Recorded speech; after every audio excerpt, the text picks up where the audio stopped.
Olá pessoal, nessa videoaula nós vamos seguir a nossa discussão sobre memória cache e hoje nós vamos falar um pouco sobre o tamanho de uma memória cache.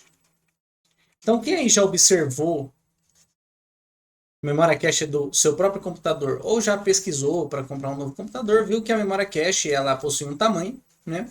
E esse tamanho geralmente é muito menor que o tamanho da memória principal do nosso computador, justamente pelas razões que nós já discutimos nas outras aulas. O importante de entender é o seguinte: uma memória cache ela possui dois tamanhos, um tamanho nominal e um tamanho real. O tamanho nominal é a quantidade de dados que a nossa memória cache consegue armazenar. E o tamanho real é quanto de memória de fato essa memória cache ocupa. Ah, mas professor, tem diferença essas duas medidas? E esse é o objetivo da nossa videoaula, entender qual a diferença dessas duas medidas e tamanho da memória cache. Então nós vimos nas últimas aulas que a nossa memória principal ela pode ser vista como se fosse um grande vetor, ok? Então a nossa memória principal aqui ela vai ser um vetorzão, tá? Vimos que cada célula desse vetor pode ser um dado, né? E esse dado ele pode ser um dado de determinado tamanho, pode ser um bloco, tá? Ou pode ser um byte. Então a menor unidade de medida que a gente tem para cada bloco da nossa memória principal é um byte, tá? Então cada célula nós vamos pensar que é um bloco de dados. Por exemplo, quando a gente trabalha no Assembly MIPS, geralmente as instruções de acesso à memória, load word e store word, elas leem palavras e a palavra tem 4 bytes. Né? Então nesse sentido nós podemos pensar que a nossa memória cache, a nossa memória principal, ela possui então, em cada linha dela, possui um bloco de 4 bytes. Ok? Então essa daqui é a nossa memória principal. Nós vamos assumir, como vimos nas últimas aulas, que essa memória principal ela possui um tamanho aí de 2 elevado a t blocos, tá bem? Onde tem um número positivo. Ou seja, o tamanho dela vai ser um múltiplo de 2, de potência de 2, tá ok? Muito bem, a memória cache, nós vimos que por sua vez, ela é como se fosse uma matriz.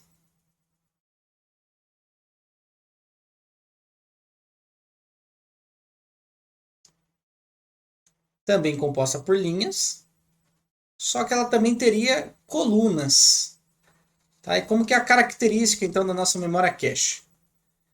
A nossa memória cache, então nós também assumimos que ela possui 2 elevado a n blocos. Tá bem? Então aqui ela tem 2 elevado a n. E ela não possui apenas dados. A memória cache, ela também possui, na sua primeira coluna aqui, uma coisa que nós chamamos de bit de validade. E na segunda coluna, ela possui a tag. E por último, ela possui o dado. E esse dado ele vai possuir o mesmo tamanho que o bloco da sua memória principal. Então, se você está trabalhando na sua memória principal com blocos de palavras de 4 bytes, o bloco da sua cache terá 4 bytes. Tá bem? Então, o tamanho desse dado vai ser o mesmo tamanho da menor unidade de medida ocupada na nossa memória principal. Vimos ainda que, então, que se a nossa memória principal possui 2 elevado a t blocos, então nós precisamos aí de t bits para endereçar cada uma das posições da nossa memória, né? Então aqui a gente precisa de t bits. Da mesma forma na nossa memória cache, se ela possui 2 elevado a n blocos, a gente precisa aqui de n bits. Tá ok? E vimos ainda que há uma correspondência entre o dado que está na memória principal e na memória cache e vice-versa, tá? A essa correspondência nós chamamos de mapeamento, e nós vimos um mapeamento direto, que é justamente um mapeamento biunívoco, ou seja, que para cada, aliás, é um mapeamento objetivo, para cada endereço da memória principal eu tenho apenas um único endereço na memória cache, mais um endereço da memória cache pode representar vários endereços da memória principal. De fato, isso acontece justamente porque a memória cache ela é menor que a memória principal. Então é como se a gente fatiasse a nossa memória principal em várias fatias, cada uma dessas fatias do tamanho da nossa cache, né, do tamanho de blocos que a nossa cache possui, e o que a gente faz é endereçar, né, cada uma dessas fatias na memória cache. Então nós vimos que esse mapeamento corresponde ao seguinte: o endereço da memória cache, tá? Ele vai ser igual ao endereço da memória principal, módulo o tamanho de blocos da nossa memória cache.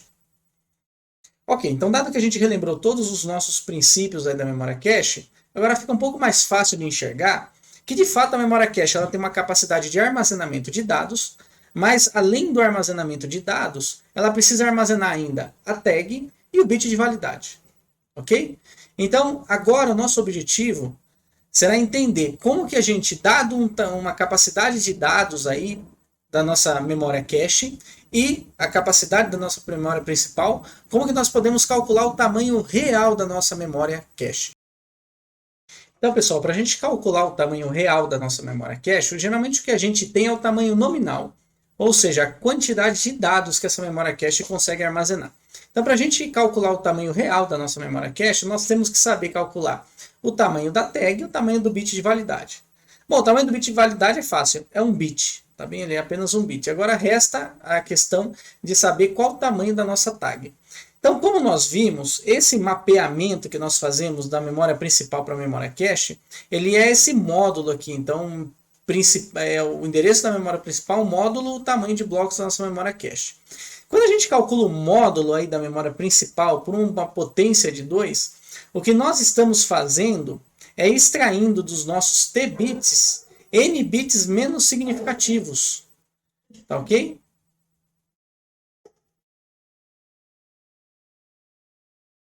Vimos que a tag corresponde à quantidade de bits que sobram desses n bits menos significativos. Esses n bits menos significativos, eles correspondem ao endereço que esse bloco ocupa na nossa memória cache. E a tag é o complemento para que a gente possa recuperar o dado, o endereço daquele dado, na memória principal, tá ok? Portanto, o tamanho da nossa tag